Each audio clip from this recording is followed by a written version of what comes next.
It's our honor to have you join us for NAF Next 2020 Virtual. Our theme is Connect, Unite, Breakthrough. And that's exactly what we hope this event is for you. We hope you connect. You'll have a chance to connect with the presenters on the platform and with your colleagues via social media. And unite. We are committed to continue to strive towards the unity that we so desperately need right now. Breakthrough.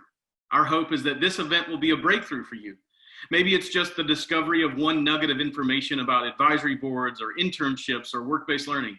Or it's a personal breakthrough where you feel a renewed sense of purpose and mission in our goal to prepare all of our students to be future ready.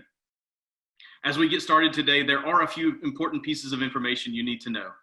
First, stay connected to NAF Next 2020 Virtual through Twitter, Instagram, and Facebook. Just use the hashtag NAFNext20. On this platform, you'll also have the chance to chat with most of our presenters. So take advantage of that throughout the session and share ideas, questions, or even encouraging words. Each of the presenters has also provided resources, including their slide deck, with you. And you can access that right here. You don't have to wait until later, so feel free to download these resources and put them to use in your academy as you plan for the fall. Also, be sure to go to naf.org to see our latest resources. There will be a session evaluation for each session, and we'll provide that information at the end. Once again, thanks for joining us for this session. I believe you're going to find this next presenter incredibly helpful as they share their passion and insight with you. Enjoy.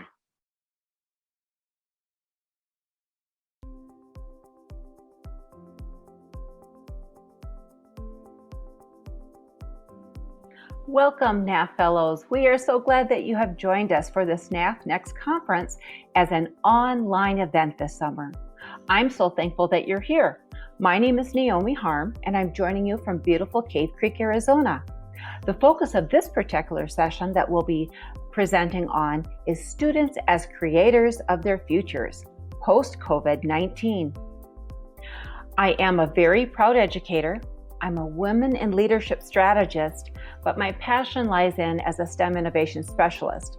I've been an educator for over 25 years and have really had the opportunity and the honor to work with many of you at NAF. And I look forward to our continued partnership as we continue to learn with one another through this post-COVID-19 era and how to prepare our students for this unknown world. Now, we have three major learning outcomes that we're going to be looking at today.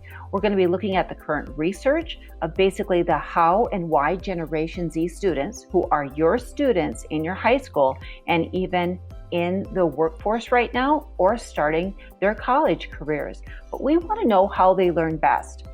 We'll also be looking at best practices and discussing the how and why remote teaching and learning strategies are working for your students currently, and how you can use your new gained strengths from this time that you've been teaching from at home and put them into practice when we do come back later this fall, and what we can learn from that of how to really engage our students.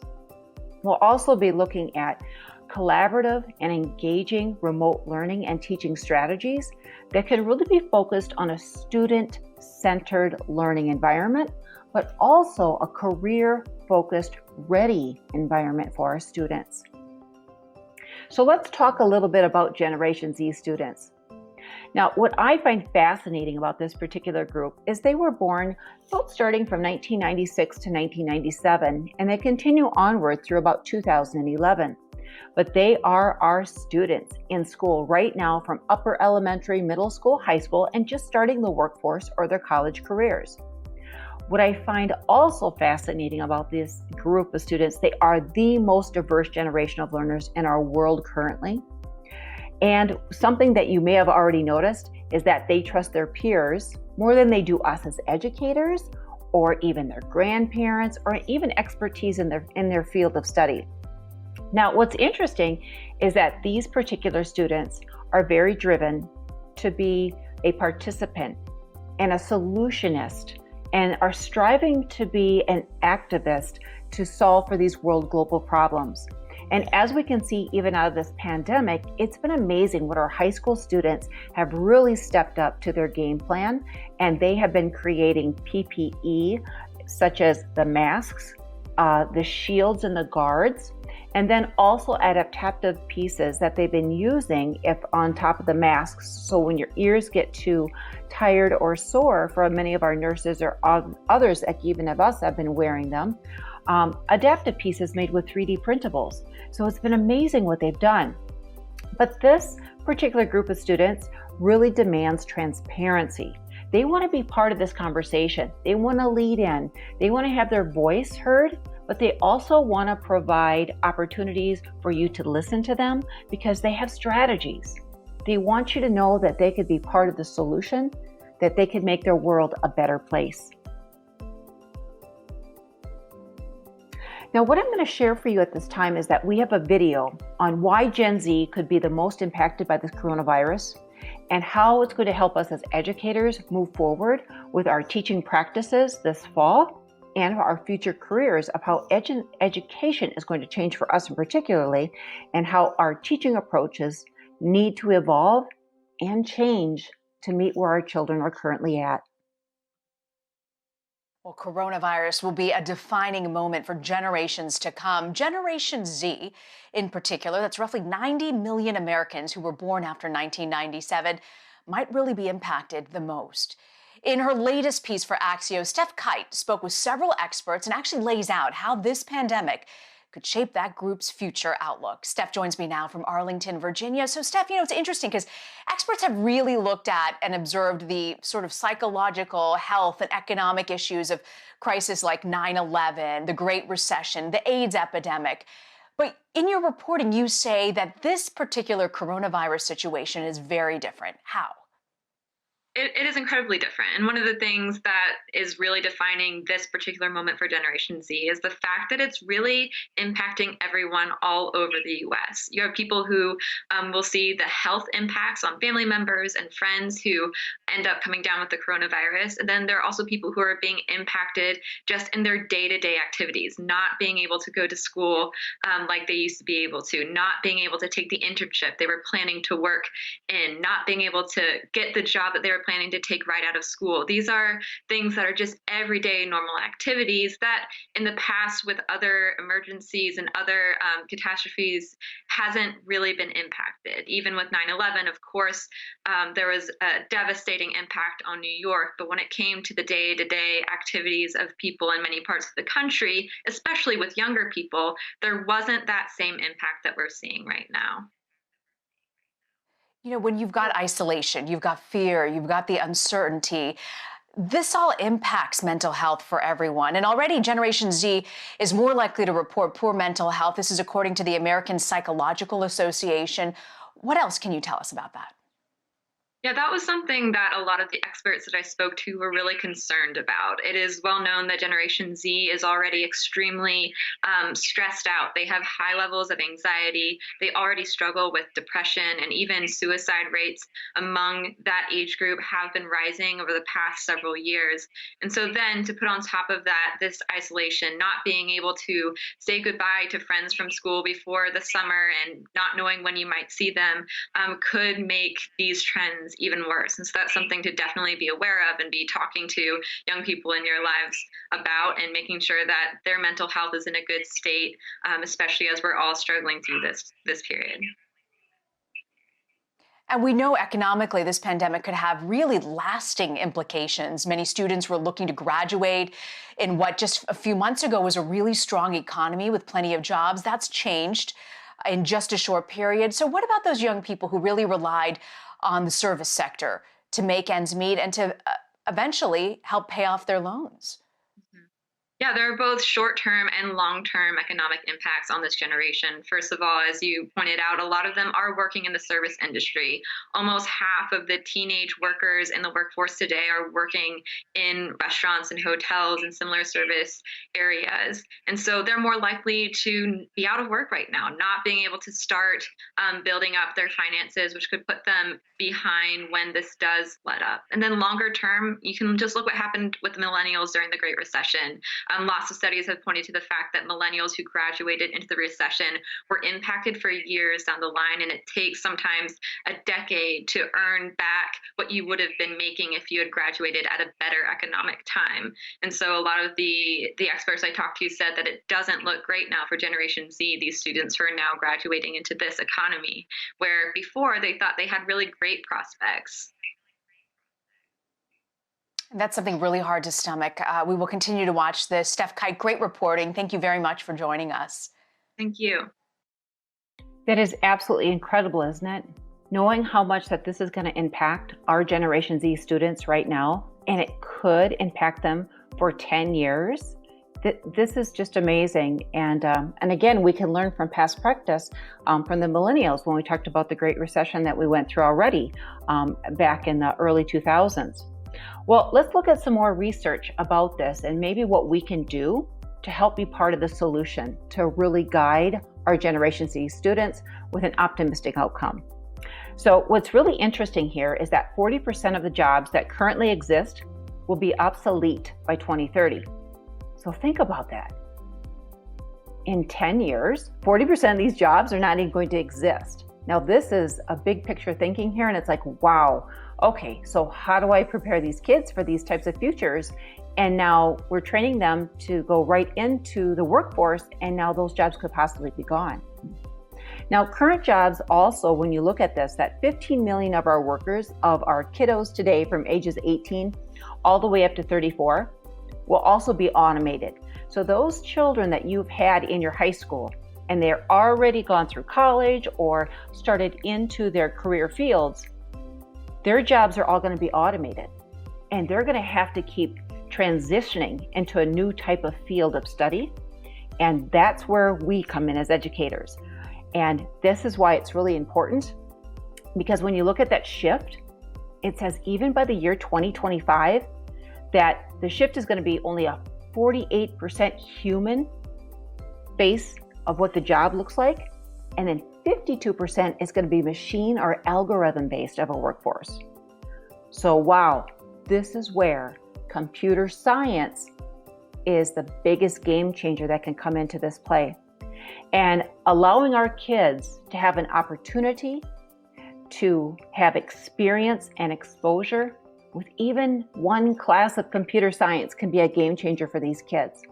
But I also have some other statistics for you that I think that's going to really help. If you'd like to know more research about this, The Future of Work is the link that I've been embedded into this presentation. And all the research links are here, because I think it's really important that we do look to the research and the data and the science that's going to help us be more successful as we move forward as teachers and as guides, as mentors to our Generation Z students. Now, we just heard some of those statistics, and they are really kind of shocking and overwhelming. But let's just think about this for a minute. What jobs can you relate to that have been automated in the last 5 years? Just think about it.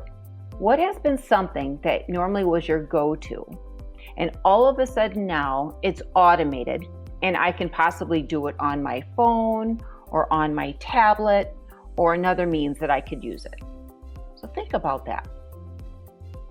Here is some information for you that's going to be a little bit eye-opening, but I know you can relate. And a lot of these career pathways are also aligned to the NAF curriculum that you're currently using. So that type of structure too is going to be changing, and it's going to have probably a heavier computer science backbone to it as well. But look at computer service in general. Think about the call centers. If I'm a parent calling into your school, it's normally automated. I don't get to talk to somebody kindly on the phone anymore. I have to go through all these series of prompts to get to finally talk to somebody. And sometimes it's like 5 or 6 buttons in or dialing in that I have to get to. But some of the automation right now that we probably have heard is already done by AI, which is artificial intelligence, and voice technologies. Now, that would be a great career for your students to dive into. So the artificial intelligence is also integrated exclusively with computer science. How about our mortgage payments? Or some of you that still use checks or receive checks and you scan them with your phone now to make that deposit. That's what's been different in the last 5 years.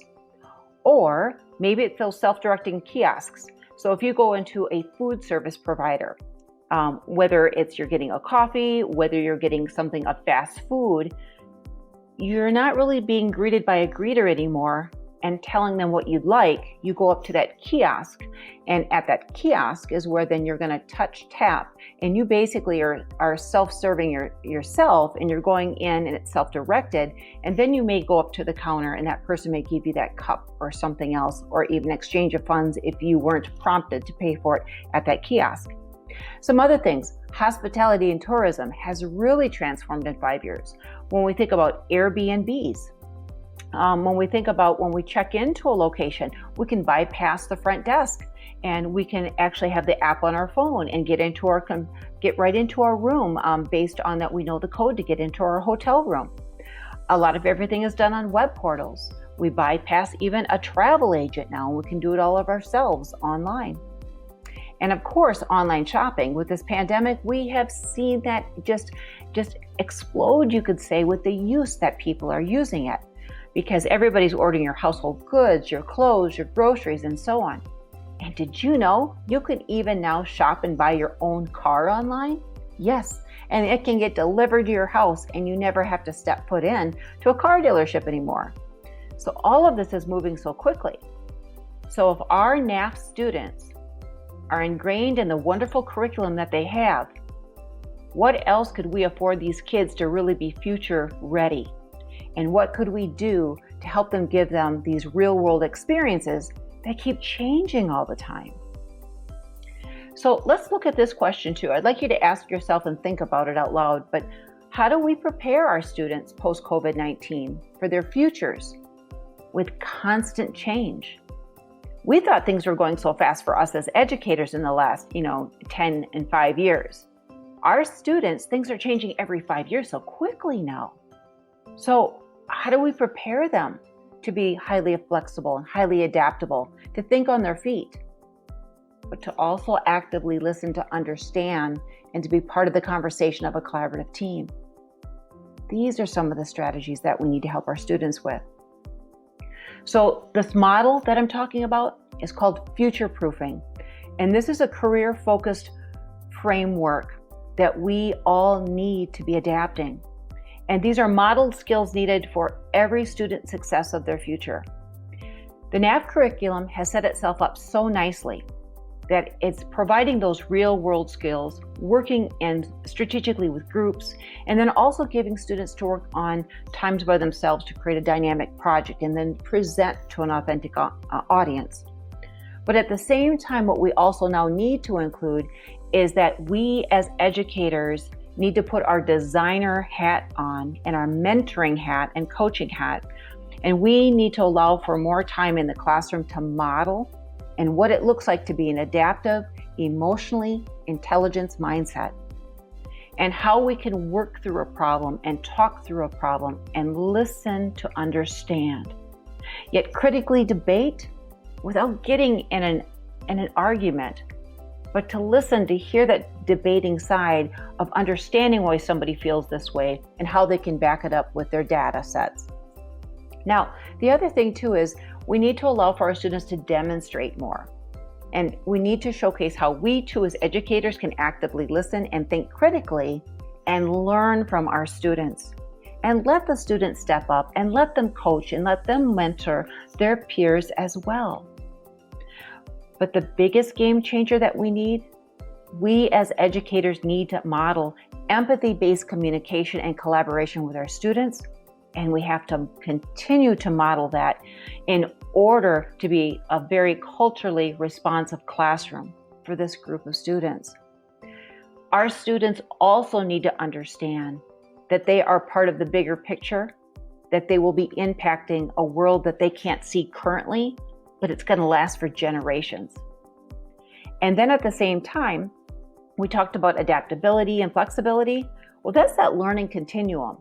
That's where we, not only as educators, but our students will have to be lifelong learners, constantly learning, constantly adapting, constantly modifying their skill sets.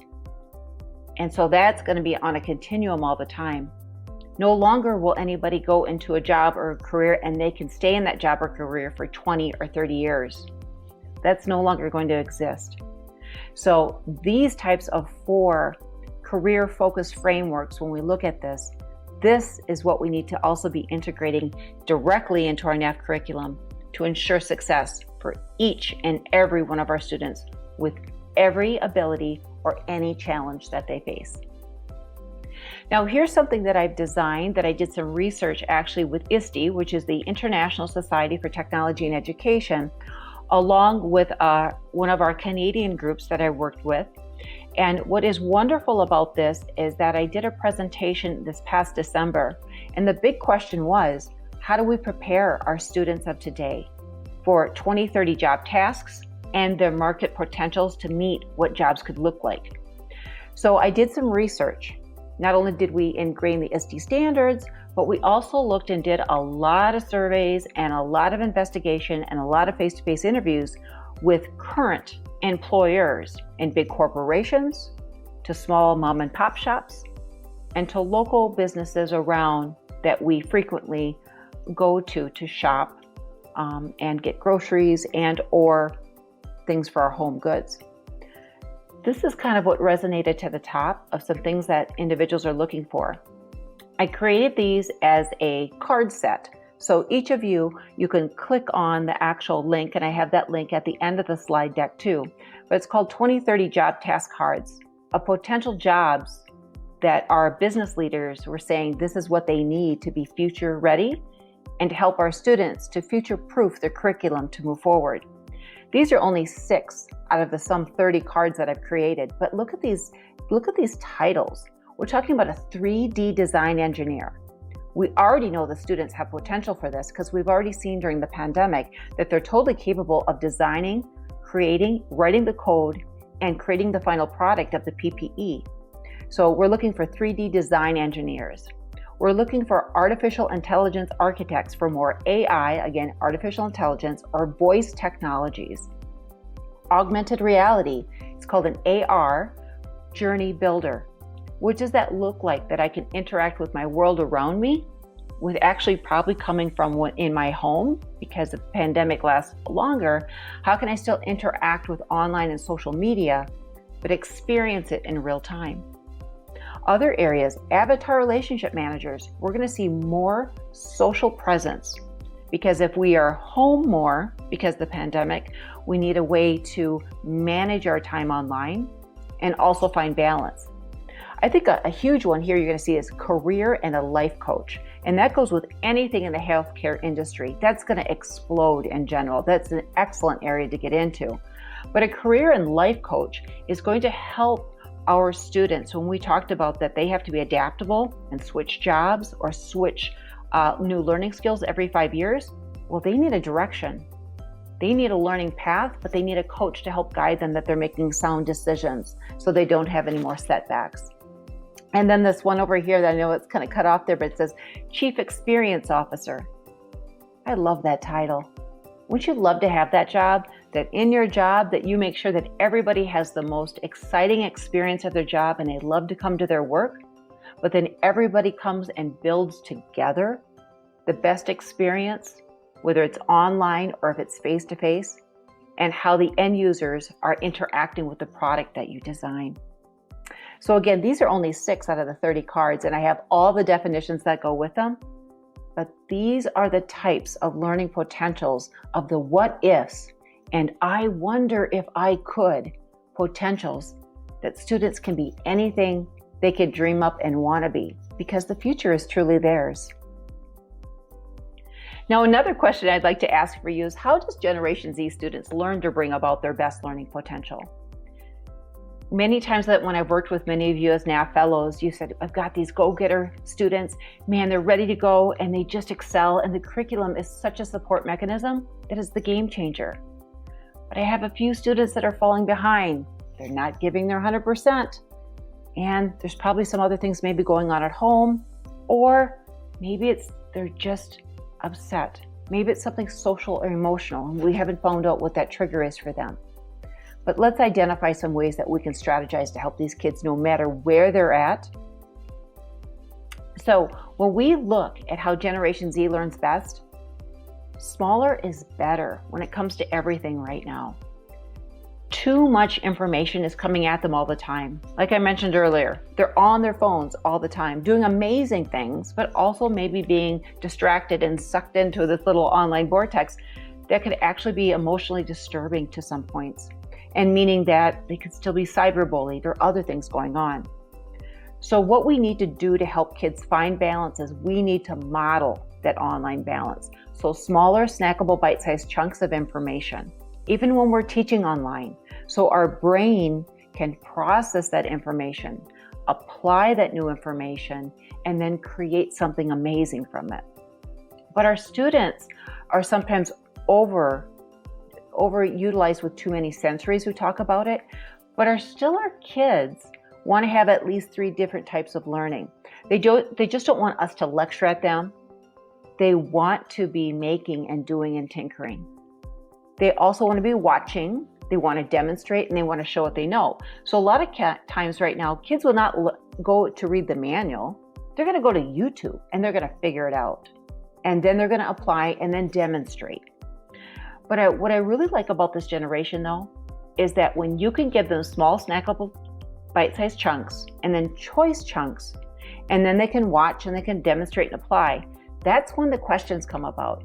That's when they want to lead. That's when they want to discuss. This generation is very social. They want to work together. They want to strategize how to figure it out. So we got to think even about the logistics of our classroom managements when our kids come back together, and how we can afford for them to be more opportunities to be more social, and how they can really design something that can be so great as a collaborative working classroom strategy. Now, the other thing about how Generation Z learns best, and some of you already know this, but again, smaller is better here. Smaller collaborative groups, not big, large lecture halls, and not big, large just sit and get sections. Smaller collaborative groups so kids can touch and feel and create and make and socialize.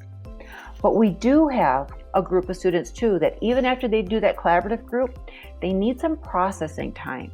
So allowing them to go back and to think and to process and to reflect and to sketch note, but have time alone to show what they know. But all of this allows for more focus on that choice of that personalized learning design time. They want to have choice and they want to have voice, and they want to showcase you what they're passionate about. And they want to be the best that they can if they have that choice learning opportunity. So this is where passion-based interest projects really need to be introduced, not only at the high school, but already at our middle school level. Passion-based interests actually are a gateway to future-ready skills and career paths that kids get excited about. So we have to excite them now. We can't wait till the end of their high school years. We have to start now. Now, a few other things about how these kids learn best. And I've been doing a lot of research of these kids, but I've been doing a lot of sitting down and also webinars with high school students. And they're very honest with me. And they'll say, Naomi, I wish my teacher had more opportunities that I could create and make in class instead of lecture, and I have to take all these notes. And I also want to think like an entrepreneur, and I want to design like an engineer. I mean, that's an actual quote that I've gotten from students. And what's amazing for that is that when I've interviewed our students, and when you look at the research that comes out of tomorrows.org, it's the National Speak Up Survey, 84% of our kids want to own and run their own business someday.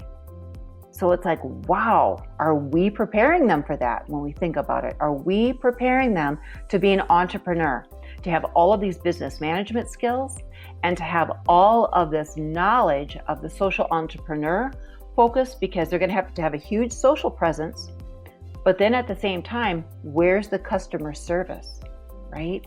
We got to make sure that customer service is going to be the king and queen here, and we need to make sure that they're actively listening to understand to make change. The other thing that we know about these kids, they want to support a social and a real world cause, and we will see that coming out into their businesses they create, and they will be giving back out of their businesses because they want to make sure that we're not polluting our earth.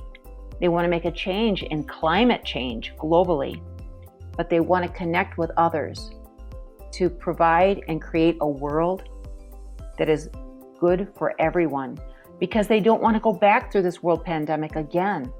They want to be the solutionist to solve for this so they don't have to endure it time and time again.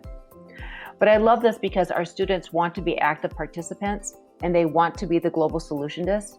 And we need to afford them the opportunity that they can step up to the plate, and we need to get out of their way. We've got to back up. These kids know what they want. Most of them are very driven, and we need to afford them this opportunity to say, yes, you need to lead at this time.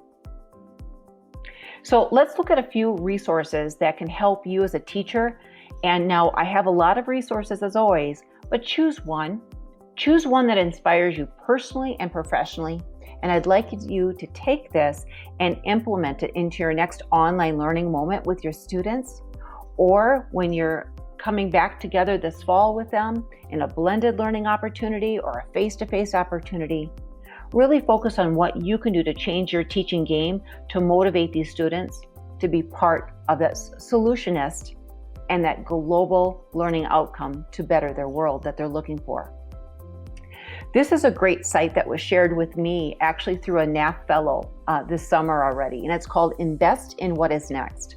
And a lot of times when I interview our high school kids, they still do not know what they want to do after they graduate. And this could be their sophomore, junior, or even senior year. This particular site is really exciting because it allows kids to explore options on their time based on their passion and their interest. And it has this beautiful financial literacy piece that's involved here, that it helps them budget and focus and helps them look at incremental time stamps over time, that if I've been in this job for 5 years, this is how much I can make. If I've been in this field for 10 years, this is how much I can make. And if I need to save for my finances and for my future, and if I have to work until I'm 70 years old, what is this going to look like? Because that's something our Generation Z students will be doing. Social Security will not be kicking in at 65. It's going to be moved up to 70, if not longer. So how do our kids plan and prepare for this?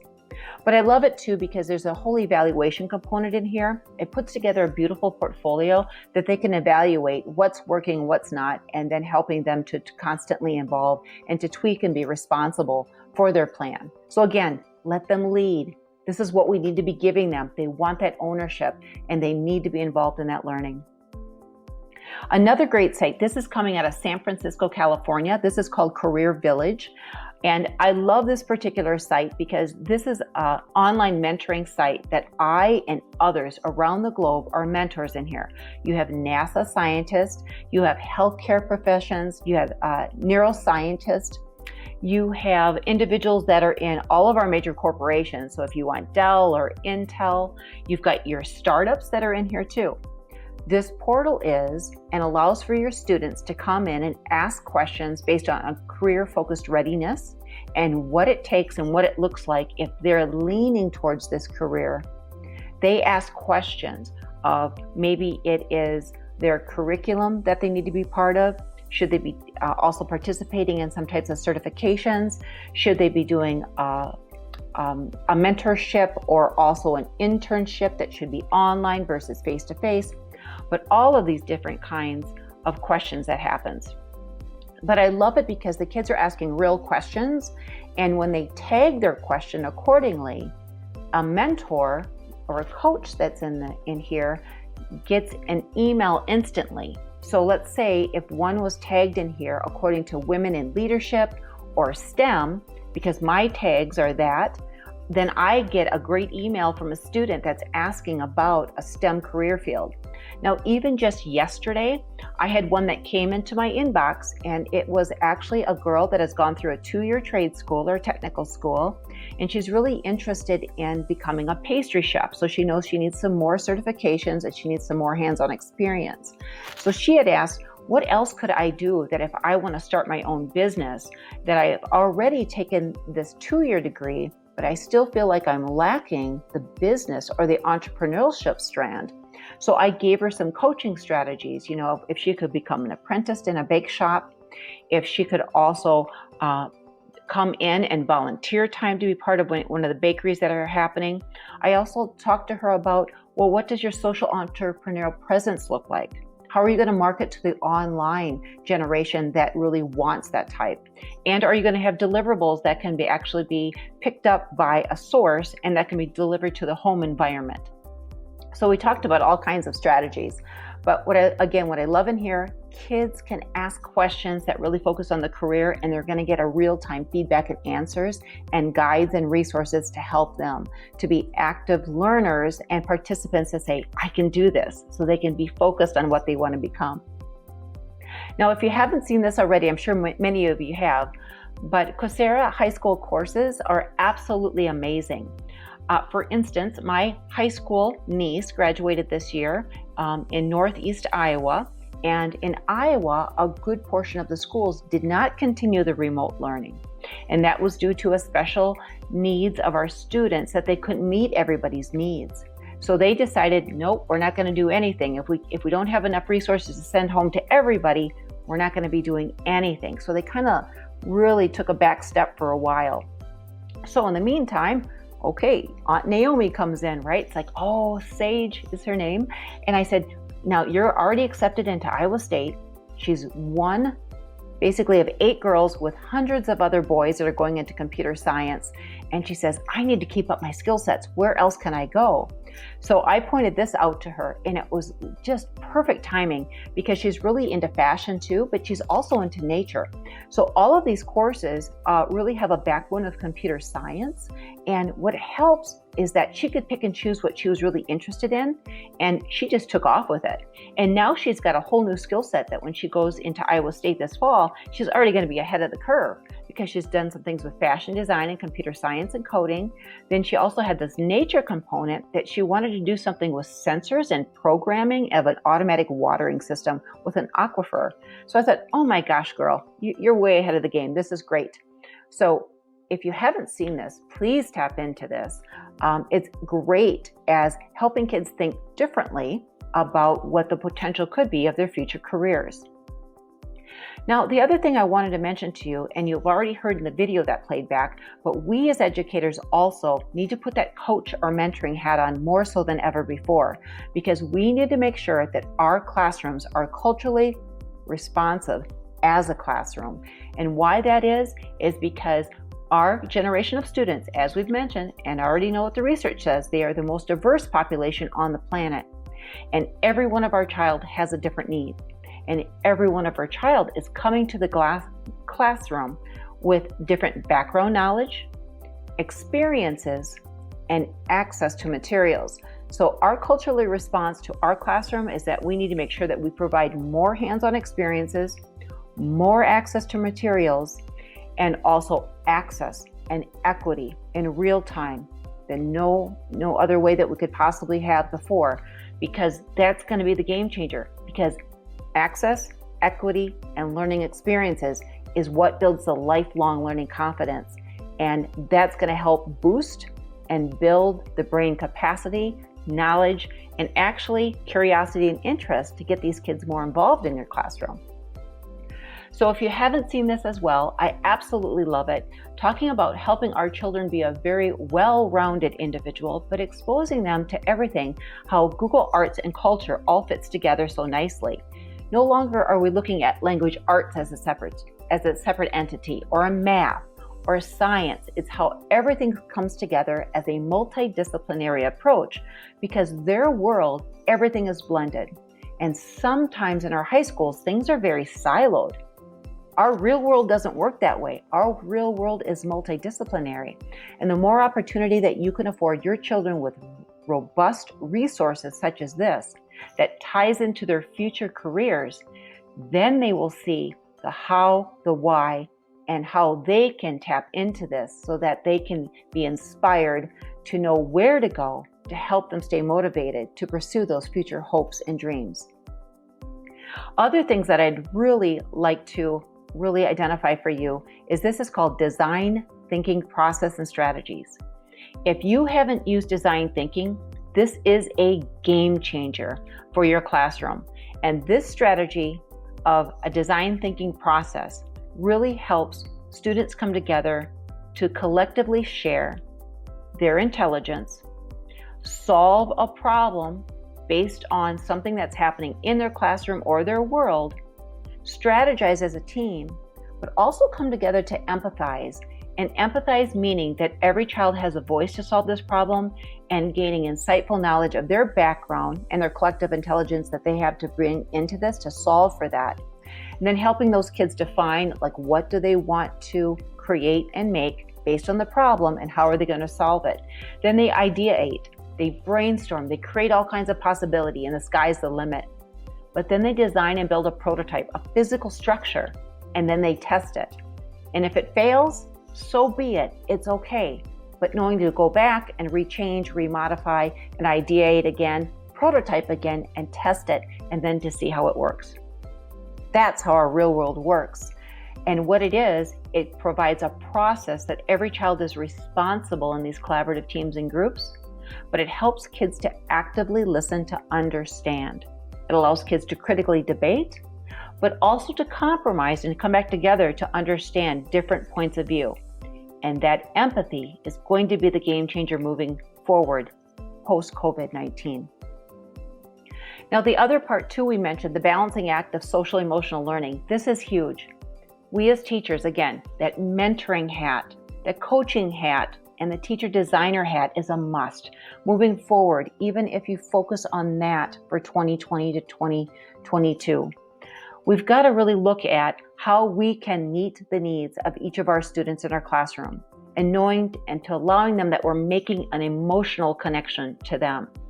But there's a whole training on this as well, and I can't share enough about it, but this is coming from CASEL, which is CASEL, and this is where our competency-based learning and guides are coming from to really focus on what a culturally responsive classroom can look like to support social emotional learning intelligence in their classroom. And it's helping kids be more aware of themselves, presenting themselves to be the best selves every day, but taking personal responsibility if things don't go their way, and also if they have made maybe a choice that's not so good for them. So tap into this particular one because it gives so many responsible decision makings, and it's going to really help guide and coach you as a teacher, helping your students be responsible digital citizens as well. Now, one other thing I'd like to share with you that this is where you can pick up and use tomorrow. I am very passionate about Edu Protocols. And Edu Protocols basically is an instructional framework, and it's designed really focused on our Gen Z students of today to meet them where they're at so that they can think critically, they can collaborate with their peers, they can communicate effectively, and then they create an amazing final project. This can be done all online, or it can be done all face-to-face. But it's about real-world experiences and allowing our kids to process information, apply their understanding, and then design, create, and actively listen to understand one another, and then create that final product. So if you haven't tapped into Edu Protocols, there's all kinds of templates that go with this, but I'm going to share one with you that I just used 2 weeks ago with an entire high school in California of what we did to design a new way of teaching and learning to engage each and every child in the thinking, learning, and creation process. So the biggest focus, you're going to say, well, Naomi, I still don't get it. What's Education Protocols about? But it's basically taking an existing lesson that you have, but you're going to adapt it, that the student is in the driver's seat around this content lesson frame. And I'll show you what that looks like in a minute. What I like also about this is that the teacher is able to create the framework, and you can use it multiple times over, and you can change out the content, but the framework stays the same. So it's a protocol. The protocol, once the kids get the protocol, that framework, they understand the process, you can change that out with any content that you have, and it's going to really improve your teaching practice. It can be used in any subject area and any grade level. I've used this with elementary kiddos. I've used it with middle school. I've especially used it with high school kids because it helps them be accountable for their time, their reflections, and also productive in a collaborative group. But I've also used this with pre-service teachers.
I've had the wonderful opportunity to actually work with Mr. John Kripko from California quite a bit, and he is a joy to work with, and especially he has been a middle school teacher and a high school teacher, and he's going actually back into the middle school classroom starting this year. So it's been interesting how they put this into practice and all the different types of protocols that have been created that can actually really enhance what you're using with your NAF curriculum.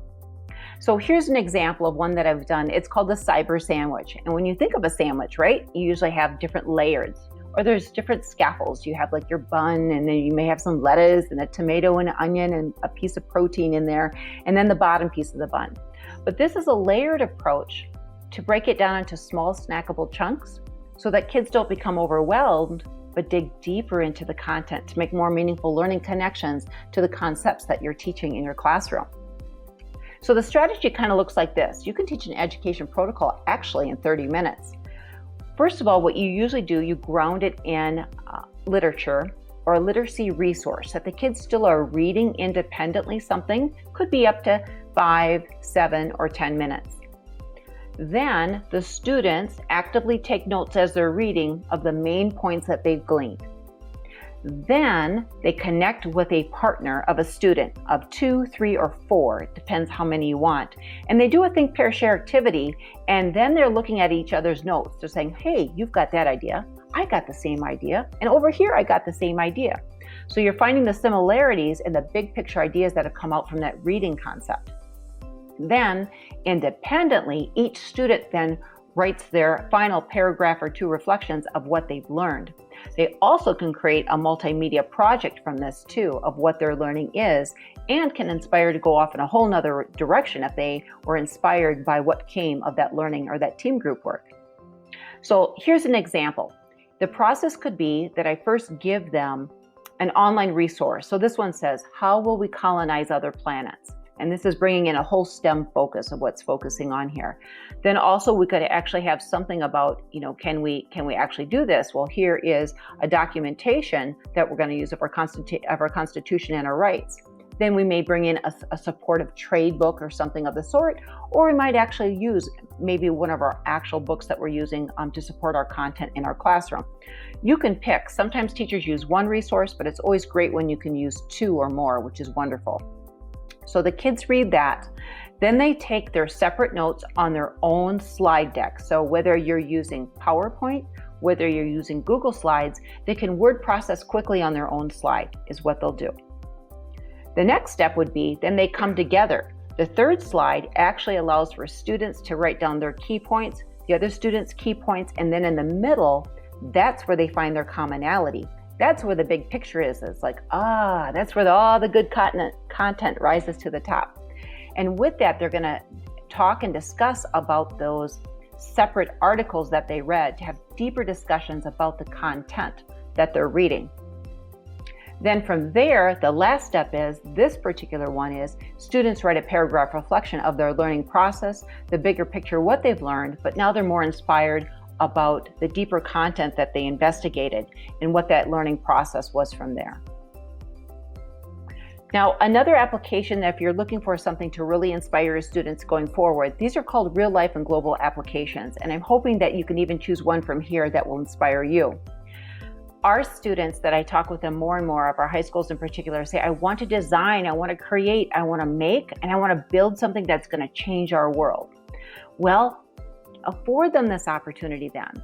If you haven't seen this site, this is called Instructables.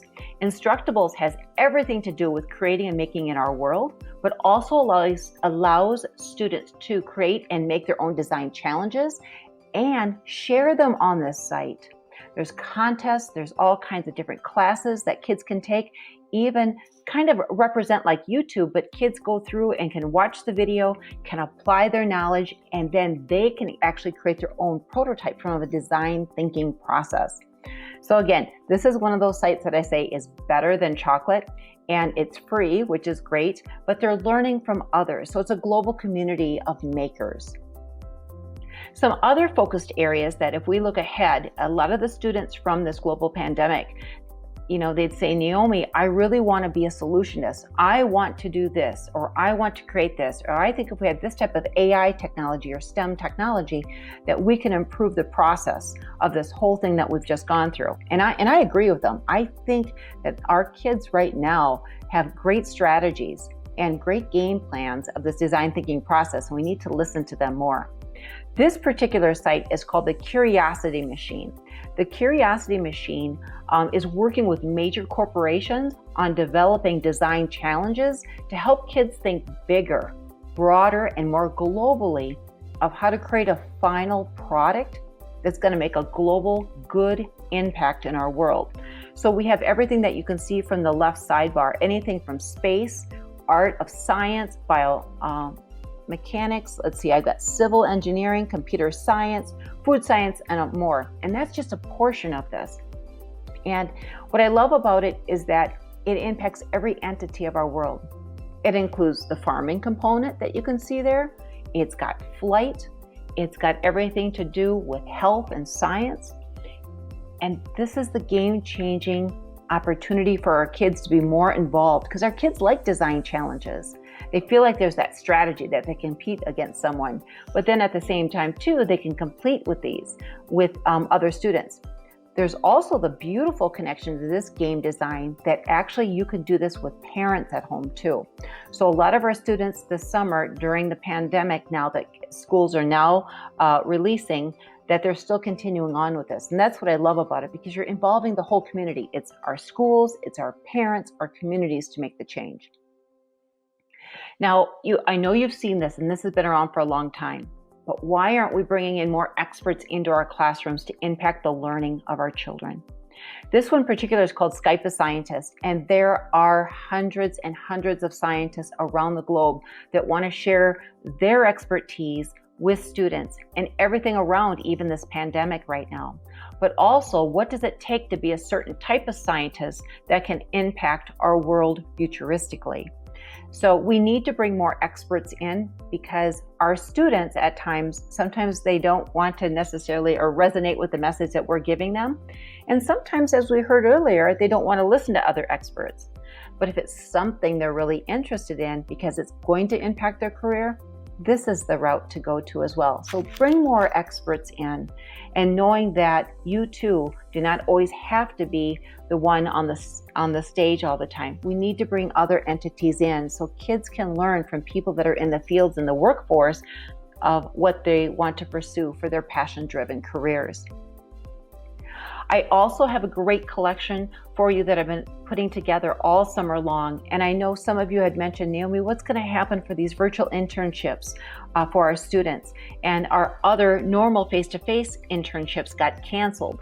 Well, I put a collection together that I've worked with some pretty big corporations recently, and we've got some virtual internships to offer your particular students, from anywhere from Google to Fortune 1000 companies that are all healthcare.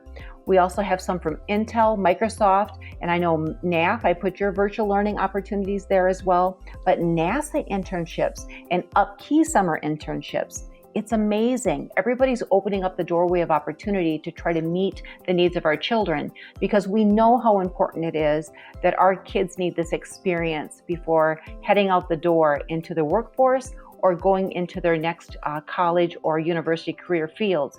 They need more time to be mentored and coached, because that's where they will be successful. I also have some other design challenges there that totally relate to the COVID-19 and how other students are contributing to a world of good to help us with our healthcare industry. So I hope they can contribute as well. I can't thank you enough for joining you virtually today and being part of your learning continuum. I look forward to continuing to learn with you from afar. Please feel free to contact me at any given time. Here's my email, here's my Twitter account, here's my website, but I'd love to learn with you so that we can actually be the new teachers that wear the designer hats, the coaching hats, and the mentor hats to inspire our children to bring out the best of them each and every day, because they will be our future leaders and they will be the solutionists to get us through this next pandemic that we will face futuristically. I also wanted you to know I didn't leave you empty-handed, because I know many of you say, well, Naomi, Do you have those resources you mentioned? Absolutely, I do. So I've got more resources for you. And here's some remote learning resources, not only for you as teachers, but for parents. And they're all leveled up from elementary, middle school, and high school, and also to meet the needs of our students with differing abilities. So please note, I have all of them here. I also have a great collection here if you haven't seen. Everything to do with wide open resources, and this is a movement for OER, and it's beautiful that everything is leveled up as well from pre-K through 5 through 6 through 12, and to help you have a choice to meet your students where they're at, but to best meet the needs of our Generation Z students. Okay, as I mentioned too, I've got the credits for my slide deck here. I've got everything that you can take. You can download the slide deck, but the supportive resources. And I would just like to close at this time to say, together we're better. There's no way that we can know it all, but we're in this for the results to help our kids. And we're here to help them to actually have hope, that they know that we are behind them, and that we can build their confidence, that knowing that they are going to be our future leaders, and they will be the solutionists that we know that they can be. And even though all of this turmoil that we're currently in, we need to provide them the inspiration to know that we believe in them and that we can afford them the opportunity, that they have the empowerment to do anything, and they will be the difference in our world. Thank you everyone so much for joining me. Best of luck with your continued online virtual sessions with your NAF Next Academy. I'm sorry we could not be face-to-face this year. But again, like I said, together we're better, and we're learning virtually. So have a great one. Be well, be safe, and be the best individual that you can be. Bye, everyone.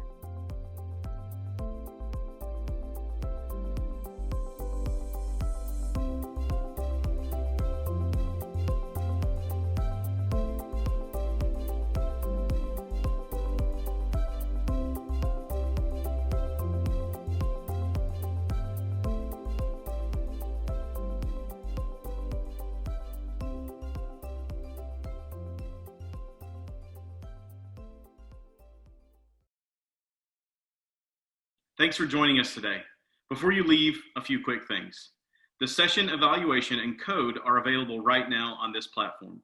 Please take a minute to give us your important feedback. It assists us in future conferences, and it will also help you in getting CEUs. Speaking of CEUs, if you're interested in getting those, for the sessions that you attended, that information will be provided to you as well. Don't forget to download the resources from this incredible session. And also be on the lookout in your email for an overall conference evaluation a few days following NAF Next. You'll also be excited to know that these sessions will be available for a year for you to watch again or to share with colleagues that may be in another session or were unable to attend NAF Next 2020. We hope to see you at NAF Next 2021 in Phoenix. Thanks again for joining us, and it's an honor to support each of you and together strive to prepare all of our students to be future ready. Have a great day.